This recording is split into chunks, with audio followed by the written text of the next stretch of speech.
LAAWOL KISAL ko LAAWOL peewal e ɓantal. الرحمن الرحيم الحمد لله رب العالمين والصلاة والسلام على رسوله الأمين وعلى آله وأصحابه أجمعين وسلم تسليما كثيرا. أما بعد أيها الأحبة، السلام عليكم ورحمة الله وبركاته. ما زلنا بمشيئة الله جل شأنه في مواصلة هذه المدارسة وهذه المذاكرة في هذه العقيدة الغراء، العقيدة الطحاوية لمؤلفه رحمه الله تعالى أبي جعفر الوراق الطحاوي رحمه الله تعالى، حيث قال المؤلف: وأفعال العباد خلق الله وكسب من العباد. يتي جل وعلا en juulene laaɗon sallllahu alayhi wa alihi wa sallam en seerali jokkitagol nde ɗo deftere nde ɗo al aqida, deftere aqida yankore ka ahlu sunna wal jamaa nde allama abi jafar al warraq lollirɓe at-tahawi windi. deftere yewtande fi ko jiyaɗo hani fiɓude ko fottira e allahu tabaraka wa taala. hara joni men no welanden finde nden wiyete finde ahlu sunna wal jamaa. kamɓe ɓe maaki no jeeya e finde ndeɗo fedde ahlu sunna wal jamaa: wa af'alu l'ibadi khalqullahi wa kasbun min al'ibadi. ko piiji ɗiɗi ɓe tummidiri ɗo woni koye jaɓu wa af'alu l'ibadi, golleji jiyaɓe ɓen khalqullahi ko tagore jeeya ɗum e tagore allahu tabaraka wa ta'ala, ko kanko ni khaliqul ibadi wa khaliqu af'alil ibad. ko kanko ni taguɗo jiyaɓe ɓen, o tagi kadi golleji maɓɓe ɗi. wonon wa kasbun min al ibadi, golleji ɗin ko faggitande jiyaɓe ɓen. jomi men wi'i: wallahu khalaqakum wa ma ta'malun. kanko tagi on, tagi e ko won ɗon gollude ko. golleji ɗi kodi jeeya ɗum e tagoreji jomi meɗen ɗi. ma sadara min makhluqin fa huwa makhluqun. ko iwri e tagaɗo wo koko taga. kon noon ko iwrata e on ɗon tagaɗo, ɗum ɗon ko kasbun min al ibadi. ko jiyaɓe ɓen woni faggitade golleji maɓɓe ɗi. ko ɗum woni finde nde ahlu sunna wal jamaa fiɗi. ɗum ɗo hino lurndi ko jabriya fiɗi. ɗum ɗo hino lundi ko qadariya fiɗi. ahlu sunna wal jamaa af'alul ibadi ɓe ari ɓe woni wasatu bayna al jabriya wal qadariya. ɓe ari ɓe woni hakkunde nde ɗo fedde wiyetende al qadariya e dirnayɓe hoddirango joomi meɗen, e al jabriya ñinnayɓe hoddirango joomi men ha ɓurtina ka ñinnugol. wiya jiyaɓe ɓen ko ɓe foolaɓe doolaɓe fuu. qadariya kamɓe ɓe wiya jiyaɓe ɓen ko kamɓe woni tagude golleji maɓɓe ɗi. joomi men tagata, joomi men hoddirta ko boni. tawi ɗum ko tanzihallahi, ɓe faala ko laɓɓingol joomi men, kono ɓe faamali kayfa yunazzah. ɓe ɗaɓɓi laɓɓingol mo, ɓe yani e tuuningol mo. ko waɗi dirnugol e makko, andugol e tagugol e hoddirgol ko yanata kon kalamu makko, na laɓɓingol mo ko ɗuytugol mo. ko ɗum si tawi ndeɗo ko finde ahlu sunna wal jamaa inde woni wasatun bayna al firqatayni aw ta'ifatayni al qadariya wal jabriya. ɓe hikkiti ɗon ɓe maaki: walam yukallifuhum llahu ta'ala illa ma yutiqun. joomi men fawaali jiyaɓe makko ɓen sina ɗum ko ɓe waawi. seede mum o wi'i: la yukallifu llahu nafsan illa wus'aha. joomi men fawaali jiyaɓe ɓen, o fawata won kiisina embere ko ki yaajira ko ki waawi kon. bal jalla wa ala nde jiyaɓe ɓen wi'i: rabbana wala tahmil alayna isran kama hamaltahu ala alladhina min qablina. joomi men wi'uno fa'altu, mi fawata on ko on townata. idan joomi men fawaali jiyaɓe ɓen sina yerkoɓe townata waawude waɗude haraɓe ittaaki kon ɗum noon ko finde ahlu sunna wal jamaa. imam abi jafar at-tahawi ɓe maaki kadi wala yutiquna illa ma kallafahu. wo jiyaɓe ɓen kadi ɓe wawata si wona ko joomi men fawiɓe kon.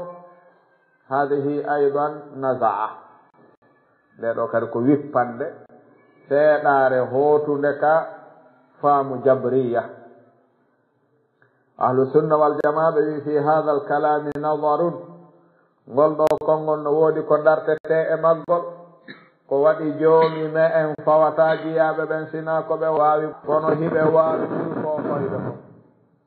hiɓe waawi ɓuri ko fawiɓe kon. adribu lana masalan li hada. joomi men ko fawi en fana koyen juulu nayi, jiyaɗo no waawi juulude fana sappo ka o wawata. joomi men ko fawi en koyen juulu subaka ɗiɗi, jiyaɗo no waawi juulude subaka jeego ka o wawata. joomi men ko fawi jiyaɗo yo juulu e futuro ko tati, mo waawi juulude ɓuri ɗum. konngol maɓɓe ngol wala yutiquna illa ma kallafahum fihi nadar, bal yutiquna akthara mimma kallafa. en faami yewtere nden nde ɗo konngol ɗo konngol ahlu sunna wal jamaa ɓe faljitayngol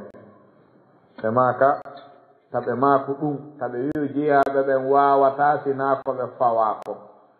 ɓe fawataake sina ko ɓe waawi kon, kono hiɓe waawi kadi ɓuri ko ɓe fawete kon. fa inna hada suumaye ko lewru wooturu, jiyaɗo wata horude lebbi ɗiɗi no waawi. idan yutiquna akthara mimma yukallafun, walakin la yukallafuna fawqa ma yutiqun. ɓe fawataake sembo dow ko ɓe wawata kon, kono hiɓe wawa waɗude ɓuri ko ɓe fawa kon. si tawno ɓe wawatano wadde ɓuri ko ɓe fawa kon, sincugol wonatano, biɗa wonatano. sabu biɗa ko ɓeydugol e dow ko ɗaɓɓira ko. faami. ɓe maaki kadi wa huwa tafsir la hawla wala quwwata illa billah. wongol ɗo konngol maɓɓe sen tumminirigol ko ɗon firtugol la hawla wala quwwata illa billahi yaltata. naqulu wo wi'en ka tafsir la hawla wala quwwata illa billah, wi'en la hilata li ahadin wala harakata li ahadin wala tahawula li ahadin an ma'siyati llahi illa bima'unati llahi wala quwwata li ahadin ala iqamati ta'ati llahi wasabati alayha illa bitawfiqi llahi. ɗum ɗo ko ɗum woni ko bima'una wa bitawfiqin. ɓe maaki e wi'ay la hilata feere alana li ahadin hay e gooto, wala harakata dillande alana li ahadin hay e gooto, wala tahawula eggande alana li ahadin hay e gooto, an ma'siyati llahi ga e geddi joomi meɗen ɗi yeddugol mo ngol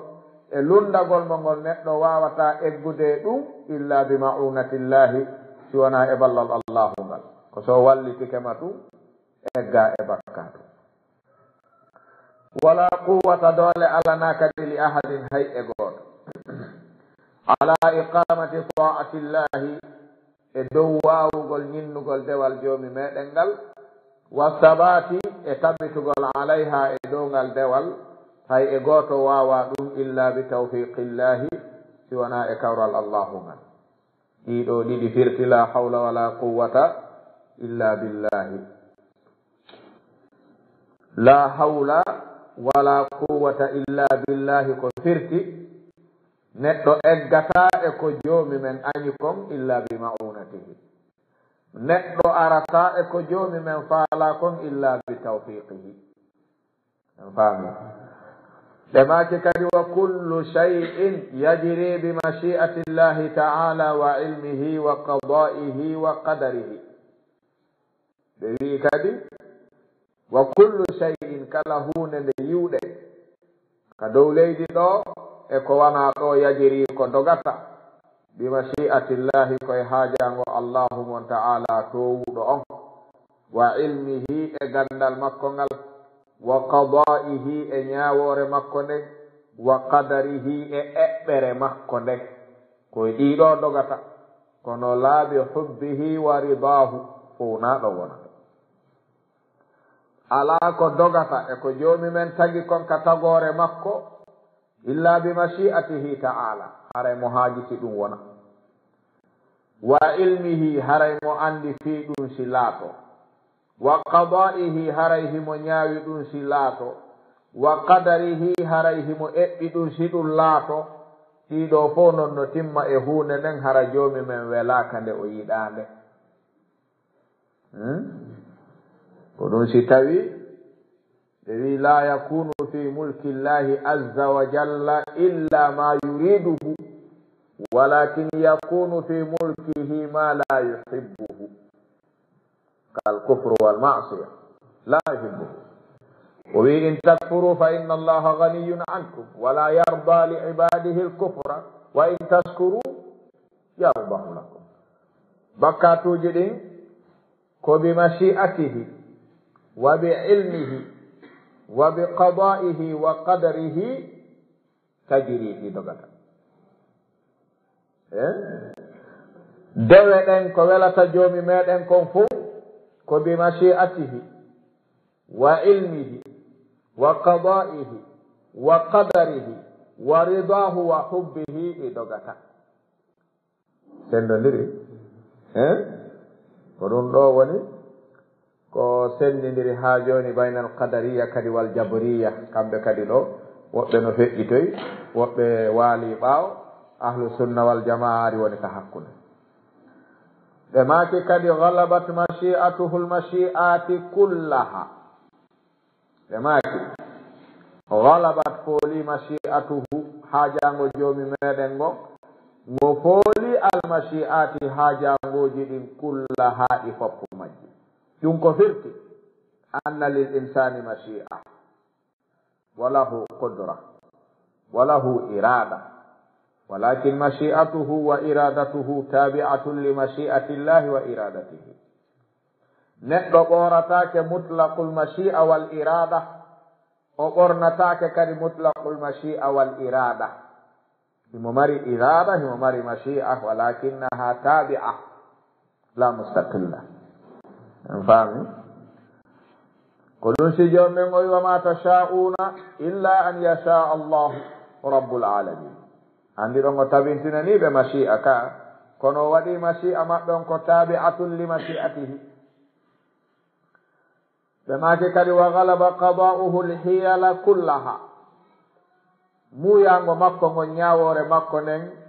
fooli kala feere arayde ka dow leydi ɗo ñawore makko nden fooli pewjoje ɗen pewjoje ɗen ko matunde ara ɗe iwtira ɓaawo hoddirango ngon ɗeya ɓe wata fewjude ɓe yalta sengol e hoddirango makko ngo wo kadi yaf'alu ma yasha'u wa huwa ghayru zalimin abadan taqaddasa an kulli su'in wa haynin wa tanazzaha an kulli aybin wa shaynin ɓe maaki joomi men yaf'alu himo waɗa ma yasha'u ɗum ko o haaji wa huwa ghayru zalimin abadan wona o tooñuɗo o tooñata abadan taqaddasa joomi men laaɓi an kulli su'in ga e kala bone o laaɓi e ɗum wa haynin e tooñe o laaɓi e ɗum wa tanazzaha o pottitike an kulli aybin ga e kala aybe wa shaynin e kanande ɗum ɗo fof o pottike shayn ko hunde kanude te nandi nelaɗon alayhi salatu wassalam ɓe maaki ma kana rifqu fi shay'in illa zanahu wa ma nuzi'a an shay'in illa shanahu kangani shana ko kaningol bimana kala ko wi'ete ko ayibe e tooñe e kanande joomi men laaɓi pottike ɗum la yus'alu o landatake amma yaf'alu wa hum yus'alun ɗo ko nassul aya joomi men ko waɗata kon o landatake fi honɗum jiyaɓe ɓen ko ɓe waɗi wo ɓe landoyte ɗum fi honɗum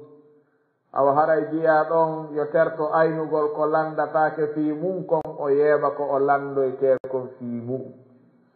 jiyaɗo landoytake ga e ko joomi men waɗata kon ko waɗi o landatake kanko ko ɗum o waɗani ka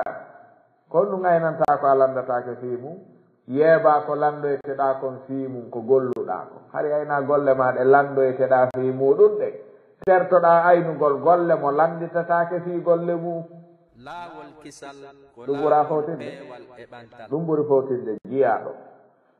ɓe gayni ɗum ɓe naadi ɗo masala fiqhiya e nder babil aqida wono ɓe naadirno e hukmul mashi fil aqida ko waɗi khilafo no lurre o nde toɓɓere ko ɗum si ɓe naadinde ka aqida wa fi du'a'i al ahya'i wa sadaqatihim manfa'atun lil amwat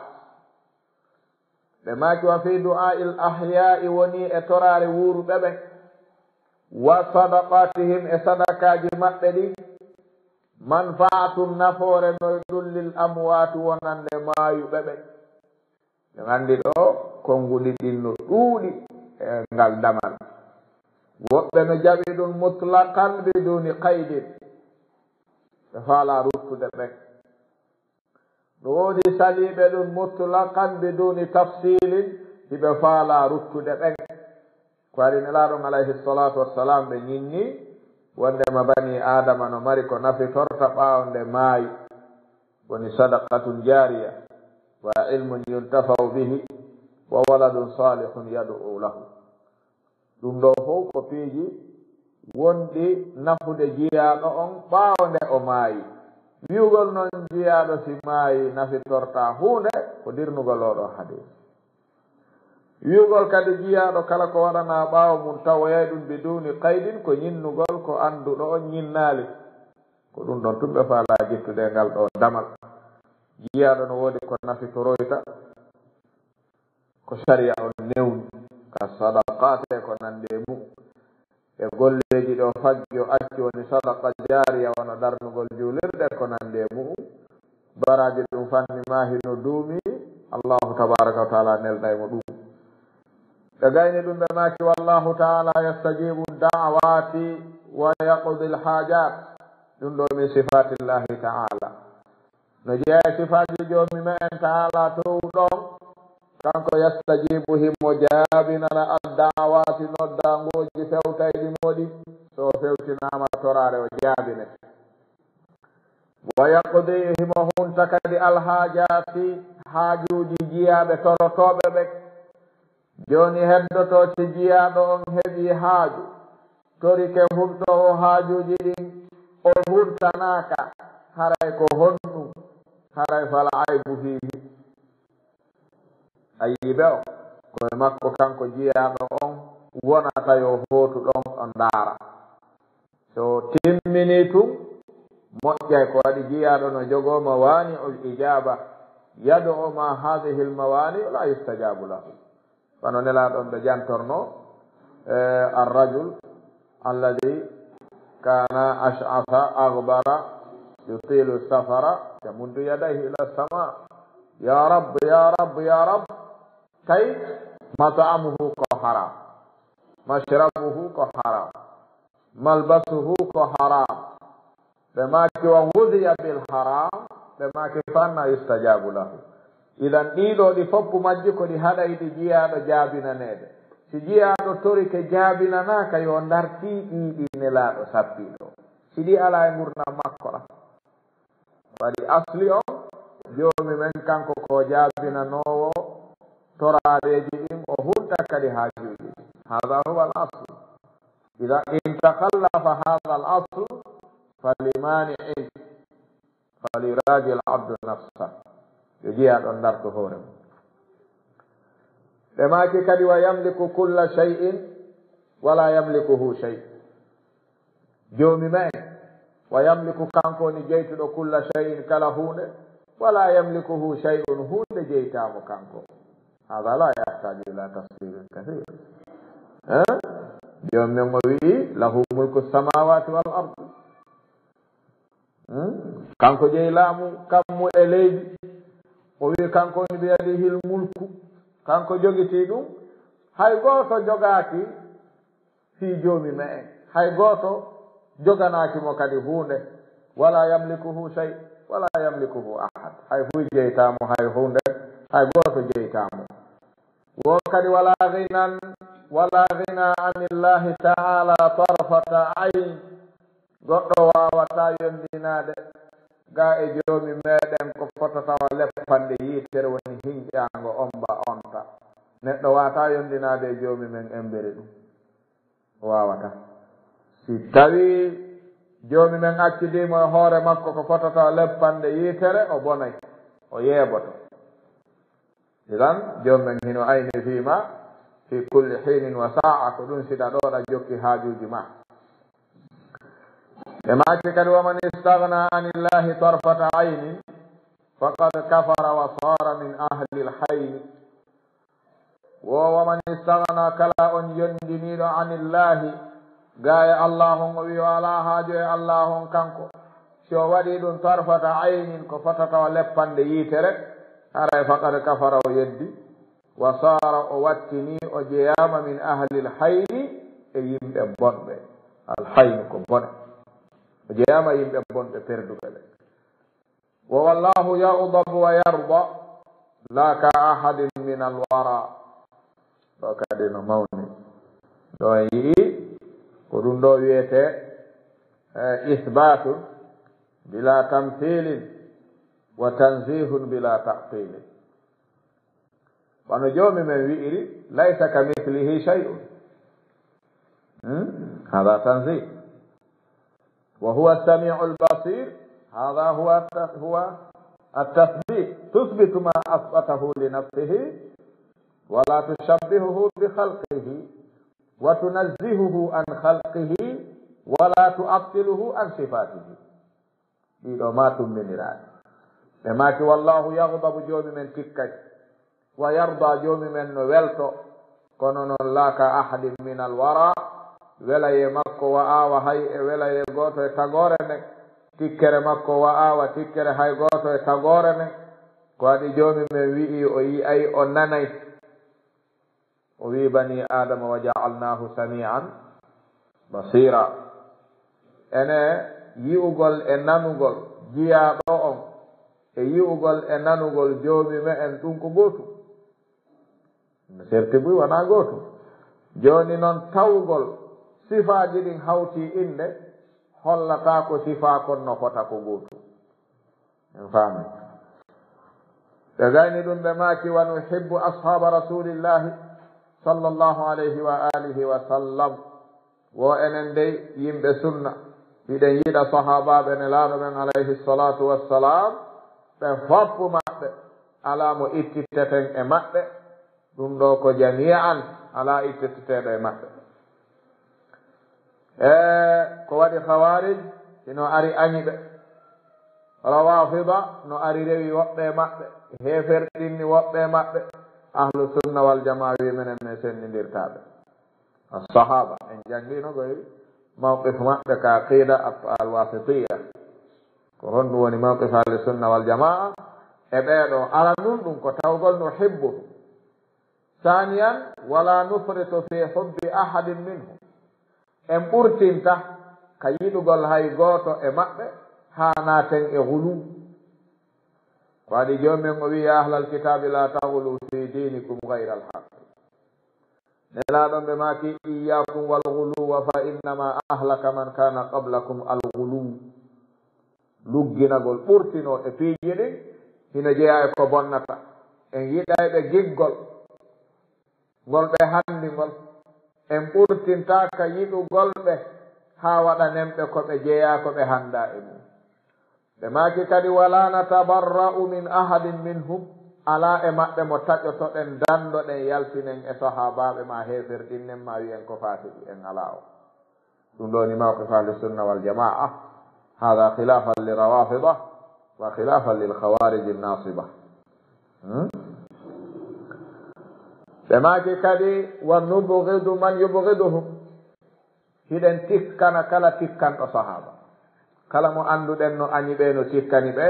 en ɓattora joomi meɗen tikkangol mum ɗum ko dewal hare wa bi gayri lkhayri yadkuruhum wala nadkuruhum illa bi khayri ɗo noon ɓe naadinir yewtere bi maana wa nubghidu man yubghiduhum wa bi gayri lkhayri yadkuruhum nubghidu hada en tikkane kala tikkanɗo tikkanen kadi kala on mo tawata no jantorde ɓe ko wona moƴƴere wala nadkuruhum en jantatako ɓe illa bi hayrin si wona e moƴƴere wa hubbuhum dinun wa imanun wa ihsanun wa bugduhum kufrun wa nifaqun wa tughyan ɗon woni temet ɗiɗi on haray ko heddi ko tele nogay e jeetati dame ko ɗon daroto ɗen ɓe maaki wa hubbuhum yiɗugol sahaba dinun ko diina